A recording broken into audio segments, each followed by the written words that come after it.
vamos a ver cómo hacer algunos análisis inferenciales. Estos análisis nos permiten contestar a algunas de las siguientes preguntas. Vamos a ir revisando con ayuda de esta presentación los tipos de comparaciones que nosotros podemos hacer de manera muy básica con los datos que nosotros recolectemos, ¿no? Entonces, lo primero que tengo que tener en cuenta es si el tipo de análisis que quiero hacer correspondería a una diferencia entre grupos o momentos de medición o si yo quiero relacionar dos o más conjuntos de datos, ¿no? En este caso, utilizaría una correlación. Esa es la primera pregunta que yo tengo que identificar. ¿Quiero hacer una comparación de diferencias o quiero hacer una comparación de relación entre los datos que yo recabé?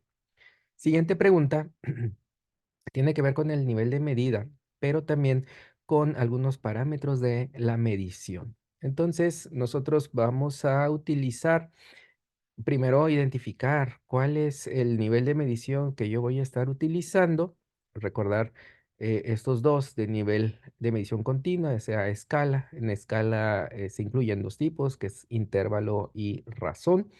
Y los ordinales que pues únicamente tienen una propiedad de identificar el orden de la medida que se ha tomado, ¿no? Adicional de la categoría, que serían los nominales. Pero bueno, voy a quedar hoy para esta revisión con estos dos niveles, ordinal y escalar, para los dos tipos de análisis inferenciales, ya sean de diferencias de medida o de relación de conjuntos de datos. Bueno.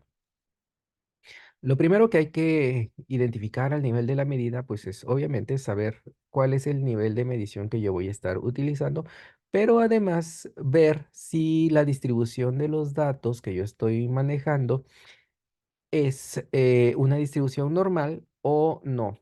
Me quedo primero con esta parte de las diferencias de medidas. Si yo tengo mis mediciones de nivel escalar y la distribución de mis datos es de manera normal, yo puedo utilizar pruebas T, ya sea la prueba T para grupos relacionados o para medidas repetidas, es la misma, o una prueba T para grupos independientes o una T simplemente no relacionada o independiente. En el caso de que yo no tuviera estas condiciones de nivel de medida o de la distribución de los datos de manera normal, pues yo no podría utilizar estas pruebas que se llaman paramétricas, ¿no? Las pruebas T de Student, la relacionada y la no relacionada o de grupos independientes. Si yo no alcanzara ese nivel de información, ya sea el nivel de medición o la distribución normal, yo tendría que echar mano de pruebas un poco menos rigurosas, las llamamos pruebas no paramétricas. En el caso de la prueba no relacionada, le correspondería una T de Wilcoxon y en el caso de una prueba no relacionada, perdón, le correspondería la U de Manwitz, ¿no? Entonces vamos a ver ahorita esto en el programa. Y en el caso de la correlación, lo mismo, si yo estoy utilizando medidas de nivel escalar y tienen una distribución normal, yo podría usar la R de Pearson en caso de que algunas de estas no se cumpliera, pues yo tendría que usar medidas ordinales, se transforman, las escalas las podemos convertir a mediciones ordinales y utilizar este otro análisis que nos permite hacer un tipo de correlación menos robusta, menos este, específica. Ok, dicho esto, me voy a el programa. Entonces, en un video previo habíamos revisado una forma de entrar que era dando clic derecho sobre mi archivo y continuar con esta ruta hasta llegar al programa que yo quiero utilizar, en este caso el YASP. En esta ocasión vamos a ingresar directo desde el programa. Me voy a estos tres columnas, tres barritas y me va a desplegar un menú. ¿Ok? Entonces me voy en abrir ordenador y me da algunos archivos que yo pueda, carpetas que yo pueda tener con información. Me voy a buscar, bueno, ya sé que los tengo acá, pero únicamente para identificar que yo puedo ver, visualizar aquí todas mis carpetas y decidir cuál de ellas podría contener el documento que yo quiero trabajar. En este caso, como les comenté, lo tengo directo en el escritorio. Entonces vamos a abrirlo y ya me abre mi conjunto de datos, la información que yo tengo, que es la misma que habíamos visto en el em, ejemplo previo. Entonces, en el cual nosotros hicimos un análisis de descripción de datos y sacamos algunas gráficas. Entonces tenemos aquí la información. Vamos a quitar alguna información que no sea ahorita tan relevante y que no nos haga eh, tanto peso acá, porque yo quiero saber cuál es la distribución de mis datos. Entonces le voy a poner el contraste de Shapiro y si se dan cuenta, únicamente el dato 3 está por arriba de 0.05. Recordar que la prueba de Shapiro contesta una pregunta quizás muy simple, ¿no? Es la distribución de mis datos, en este caso 6 datos, es igual o no a una distribución normal. Si la distribución es igual o sí, igual, es equivalente, este valor de P de la prueba Shapiro tendría que ser igual o mayor a 0.05. En este caso, si nos damos cuenta, todos, a excepción del dato 3 son menores a 0.05, ¿no? Incluso el dato 4 es 0.04, ¿no? Es menor a 0.1. Entonces, asumiré que únicamente el dato 3 se distribuye de manera normal y todos los demás no se distribuyen de manera normal. Esta es información bastante relevante. Entonces, sobre lo que revisamos en la tabla, veremos que los datos que nosotros tenemos acá, 1, 2, 4, 5 y 6, las puedo comparar, para que lo tengamos fresco, pues con la prueba U de Mann-Whitney, ¿no? No puedo tener la prueba paramétrica, entonces utilizaré su versión no paramétrica. Entonces me voy a ir acá, voy a omitir el dato 3. Y lo tengo que separar por un conjunto de dos categorías, ¿no? Una variable de dos categorías. Entonces, en este caso, mujer y varón. Y me voy a ir a los contrastes. Entonces, aquí vamos a ver un contraste de pruebas T. Aquí se contraste este clásico. Y aquí voy a buscar si mi prueba es, bueno, voy a poner emparejadas rapidito. Y tendría que poner aquí los conjuntos de por pares, pero ahorita no lo voy a hacer así, ¿no? Entonces ahorita lo que voy a hacer es grupos independientes, que es lo que necesito. Entonces voy a poner lo que tenía hace ratito, voy a sacar la 3 y voy a poner el sexo como variable de agrupación. Y van a ver que me sale acá, dice, contraste con T de student, pero les decía que yo no puedo hacer esto. Entonces lo que voy a hacer es quitar la T de student y elegir la U de man para todos los datos al mismo tiempo. Entonces ahora lo copio y ya lo puedo pegar donde pruebas no paramétricas, donde yo estoy reportando mis pruebas de comparación. Aquí vamos a poner prueba paramétrica.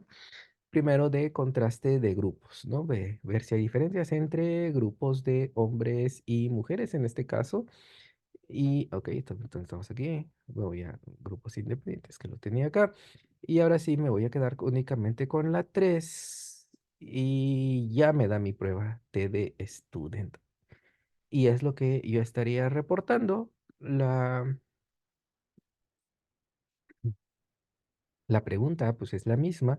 Si existen o no diferencias entre los grupos que yo estoy utilizando. En este caso, diferencias en el dato 1 entre hombres y mujeres, dato 2, 4, 5 y 6 y todos los datos, ¿no? Entonces, la respuesta se da en función de lo que salga en la P, en la significancia de P.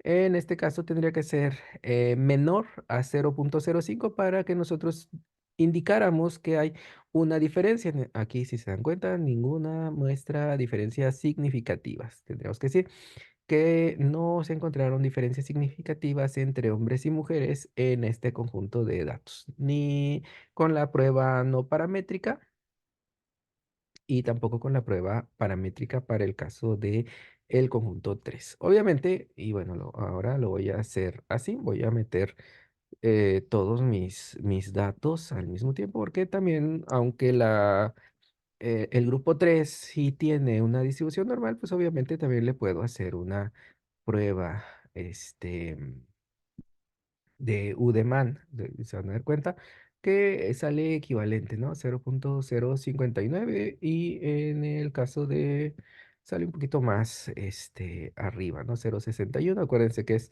un poco más, rígida nuestra, más estructurada nuestra comparación paramétrica en comparación con la prueba no paramétrica, que sería una prueba pues un poquito más, más laxa, un poquito más flexible en este sentido, ¿no? Entonces aquí tengo mis dos comparaciones que no se pudieron llevar acá. Ok, entonces esto es lo que yo tendría. Ahora, si yo quisiera, pensando que en alguno de los datos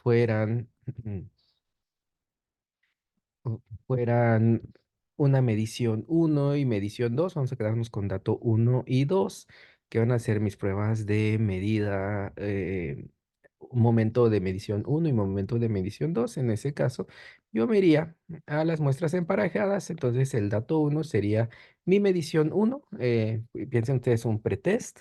Y mi dato 2 sería una medición 2, ¿no? Entonces tengo el dato uno y tengo el dato 2.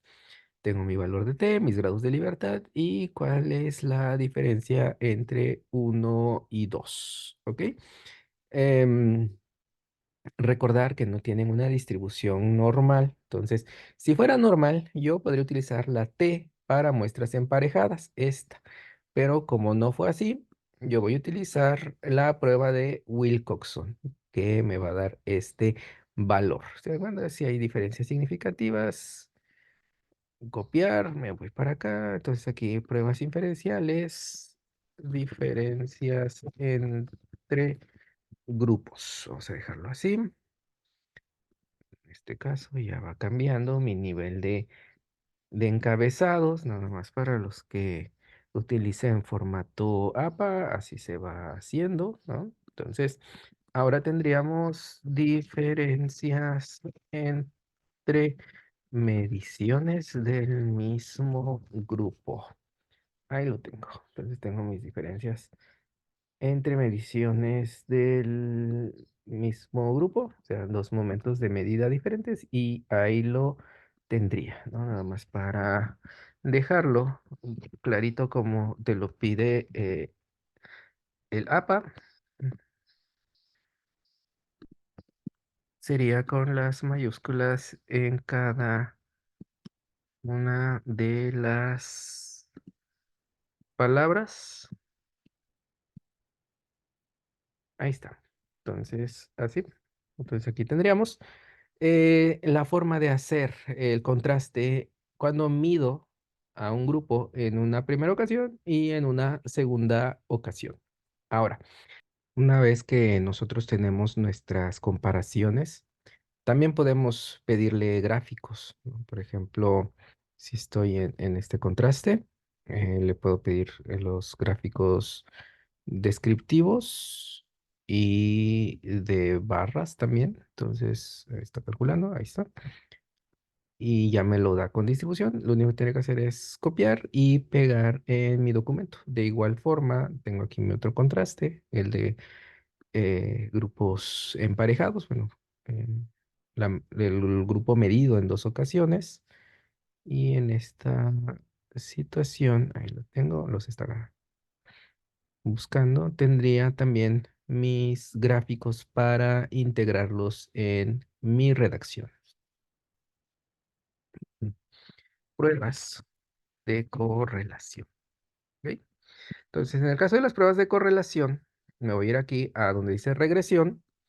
Ahorita, como cuando vimos en las pruebas T, nos quedamos únicamente en la parte que dice clásica. Ahorita no me voy a meter en esto que dice bayesiano, me voy a quedar únicamente en los clásicos y me voy a ir aquí a regresión, correlación. Entonces aquí puedo meter todos mis datos, lo mismo lo que veíamos hace un momento. Aquí tengo mi matriz de correlaciones, así me lo dan. Si se dan cuenta que vienen los datos del uno al 6 y aquí también del uno al 6. Si mi distribución de datos fuera normal, yo podría utilizar la R de Pearson, como vimos en en la diapositiva, pero como no fue el caso, voy a seleccionar y voy a seleccionar Spearman, ¿no? Entonces, lo mismo me da mi matriz de correlaciones, lo copio y lo único que tendría que hacer es pegarlo y bueno, describir, obviamente, aquí ir anotando también para los casos previos qué es lo que necesito reportar en cada uno de estos casos. Vamos a ver, dato 6. Vamos a ver si me deja ahí. Veo como un poquito raro. A ver si me deja emparejarlos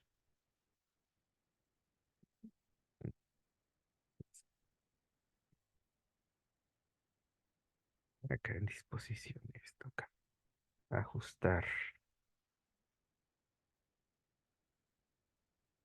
Mm, No, no me dejo. Pero bueno, eso es formato y ya se puede ir trabajando después. Bueno, esos son los análisis que yo puedo hacer de manera muy sencilla con el tipo de información que yo vaya recolectando.